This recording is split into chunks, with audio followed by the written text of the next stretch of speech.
భాగ్యనగర్, హైదరాబాద్, సైబరాబాద్ పేరు ఏదైనా సరే ఆ సిటీ ఇచ్చే వైబ్ మాత్రం ఒక్కటే. ఇది కేవలం తెలంగాణ రాజధాని మాత్రమే కాదు, దక్షిణ భారతదేశపు ఆర్థిక ఇంజన్. సుమారు 7,250 చదరపు కిలోమీటర్ల విస్తీర్ణం, 1.6 కోట్ల జనాభా, 1,500కు పైగా ఐటీ కంపెనీలు. ఇది నేటి హైదరాబాద్ విశ్వరూపం. ఏటా $83 బిలియన్ ఆదాయాన్ని జనరేట్ చేస్తూ 2035 నాటికి $201 బిలియన్ లక్ష్యం వైపు పరుగులు తీస్తోంది. దేశంలోని మెట్రోపాలిటన్ నగరాల్లో 6వ స్థానంలో ఉన్న ఈ మహానగరాన్ని అసలు ఈ స్థాయికి ఎవరు చేర్చారు? చంద్రబాబు నాయుడు గారా, వైఎస్ఆర్ గారా, లేక కేసీఆర్ గారా?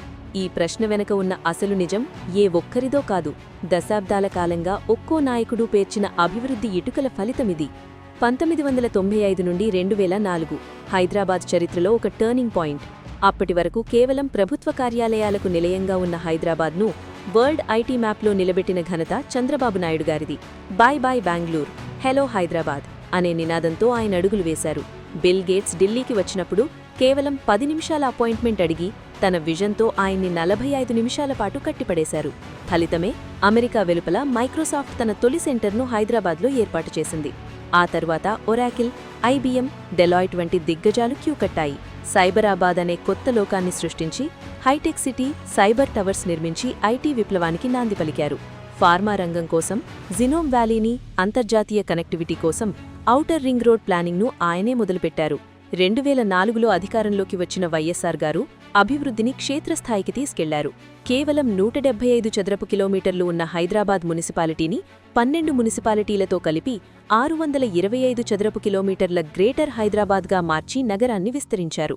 చంద్రబాబు గారు ప్లాన్ చేసిన శంషాబాద్ ఎయిర్పోర్ట్ ఆయన హయాంలోనే పూర్తయింది.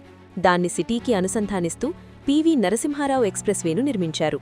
ఔటర్ రింగ్ రోడ్ను పరుగులు పెట్టించి మెట్రో రైలుకు పునాది వేసింది కూడా ఆయనే. ముఖ్యంగా అన్లిమిటెడ్ ఎఫ్ఎస్ఐ పాలసీని తెచ్చి నేడు మనం చూస్తున్న ఆకాశ హర్మ్యాలకు మార్గం సుగమం చేశారు. తెలంగాణ సిద్ధించిన తర్వాత హైదరాబాద్ డెవలప్మెంట్ డబుల్ స్పీడ్ అందుకుంది. కేసీఆర్ గారి మార్గదర్శకత్వంలో ఐటీ మంత్రి కేటీఆర్ గారు హైదరాబాద్ను గ్లోబల్ ఇన్వెస్ట్మెంట్ హబ్గా మార్చారు. ఎస్ఆర్డీపీ ద్వారా 36కు పైగా ఫ్లైఓవర్లు, అండర్ పాస్లు నిర్మించి ట్రాఫిక్ కష్టాలు తగ్గించారు. మెట్రో రైలును పూర్తి చేసి అందుబాటులోకి తెచ్చారు. ఆసియాలోనే అతిపెద్ద స్టార్టప్ ఇంక్యుబేటర్ టీ-హబ్ను ఏర్పాటు చేసి 2000కు పైగా స్టార్టప్లను ప్రోత్సహించారు. గూగుల్ తన అతిపెద్ద క్యాంపస్ను, అమెజాన్ తన లార్జెస్ట్ డేటా సెంటర్ను ఇక్కడే ఏర్పాటు చేసేలా చేశారు.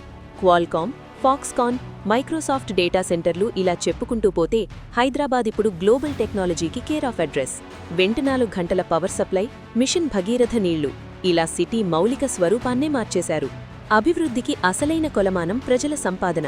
1995లో హైదరాబాద్ తలసరి ఆదాయం కేవలం 9,000 రూపాయలు ఉంటే 2004 నాటికి అది 13,000 రూపాయలకు చేరింది. అదే 2023 నాటికి తెలంగాణ తలసరి ఆదాయం రూపాయలు 3.47 లక్షలకు పైగా ఉంది. ఇది ఒకరోజులోనో ఏడాదిలోనో జరిగిన మ్యాజిక్ కాదు. ప్రతి లీడర్ తనదైన శైలిలో హైదరాబాద్ను పట్టించుకున్నారు, తీర్చిదిద్దారు. నేడు మనం అనుభవిస్తున్న ఈ సౌకర్యాల వెనక దశాబ్దాల శ్రమ ఉంది. ప్రస్తుతం ఉన్న కాంగ్రెస్ ప్రభుత్వం ఈ అభివృద్ధిని ఎలా ముందుకు తీసుకెళ్తుందో మనమంతా వేచి చూడాలి. మీ అభిప్రాయం చెప్పండి. ఈ ముగ్గురు నాయకుల్లో హైదరాబాద్ రూపురేఖలను మార్చడంలో ఎవరి పాత్ర అత్యంత కీలకమని మీరు భావిస్తున్నారు? కామెంట్ చేయండి. మరిన్ని ఇంట్రెస్టింగ్ వీడియోల కోసం లైక్ చేసి సబ్స్క్రైబ్ చేసుకోండి. Thank you.